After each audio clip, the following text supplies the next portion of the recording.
दोस्तों, आज हम लोग सीटेट के पेपर 2 में जो साइंस के क्वेश्चन आते हैं उनको देखेंगे।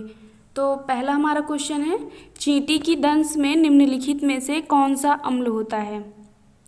इसके ऑप्शन है acetic acid, ascorbic acid, formic acid या ऑक्सैलिक एसिड। तो जो इसका करेक्ट आंसर होगा वो होगा फॉर्मिक एसिड। चींटी की जो दंश कोशिका होती है उसमें जो अम्ल होता है वो होता है फॉर्मिक एसिड। फिर अगला क्वेश्चन है, निम्नलिखित में से कौन सा पेट्रोलियम का उत्पाद नहीं है। क्वेश्चन है, निम्नलिखित में से कौन सा पेट्रोलियम का उत्पाद नहीं है। ऑप्शन है सीएनजी, बिटुमेन, पैराफिन मोम या मिट्टी का तेल। तो जो इसका करेक्ट आंसर होगा वो होगा पैराफिन मोम। पेट्रोलियम का उत्पाद नहीं है तो इसमें जो ऑप्शन है उसमें से कौन सा नहीं है, पैराफिन मोम।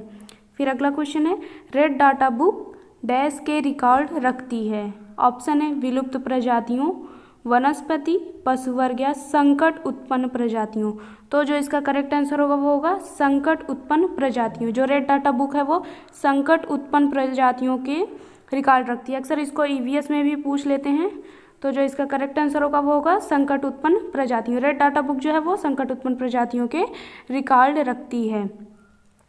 फिर अगला क्वेश्चन है, चेचक के टीके का आविष्कार निम्न में से किसके द्वारा किया गया था। क्वेश्चन है, चेचक के टीके का आविष्कार निम्न में से किसके द्वारा किया गया था। ऑप्शन है Robert Koch, Edward Jenner, Alexander Fleming या रोनाल्ड रॉस। तो जो इसका करेक्ट आंसर होगा वो होगा एडवर्ड जेनर। चेचक के टीके का आविष्कार एडवर्ड जेनर ने किया था। रॉबर्ट कोच ने हैजा और टीवी के टीके का आविष्कार किया था। एलेक्जेंडर फ्लेमिंग ने पेनिसिलिन की खोज की थी और जो रोनाल्ड रॉस थे उन्होंने मलेरिया के परजीवी की खोज की थी। फिर हमारा अगला क्वेश्चन है, यीस्ट का उपयोग डैश के उत्पादन में किया जाता है। ऑप्शन है दही, चीनी, साधारण नमक या अल्कोहल। तो जो इसका करेक्ट आंसर होगा वो होगा अल्कोहल। यीस्ट का उपयोग जो है वो अल्कोहल के उत्पादन में किया जाता है। फिर अगला क्वेश्चन है, राइबोसोम में किसका संश्लेषण होता है। वसा का, प्रोटीन, विटामिन या कार्बोहाइड्रेट। तो राइबोसोम में प्रोटीन का संश्लेषण होता है।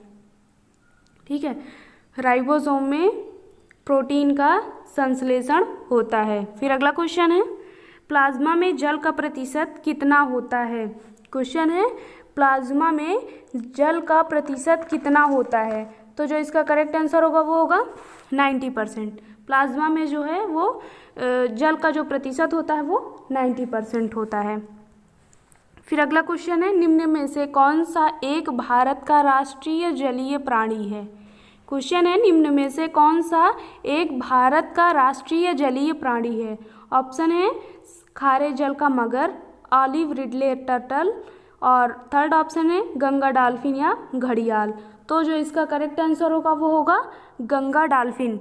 ठीक है, निम्न में से कौन सा भारत का राष्ट्रीय जलीय प्राणी है। तो जो इसका करेक्ट आंसर होगा वो होगा गंगा डॉल्फिन। गंगा डॉल्फिन जो है वो भारत का राष्ट्रीय जलीय प्राणी है। फिर अगला क्वेश्चन है, पादप कोशिका जंतु कोशिका से किस प्रकार भिन्न है।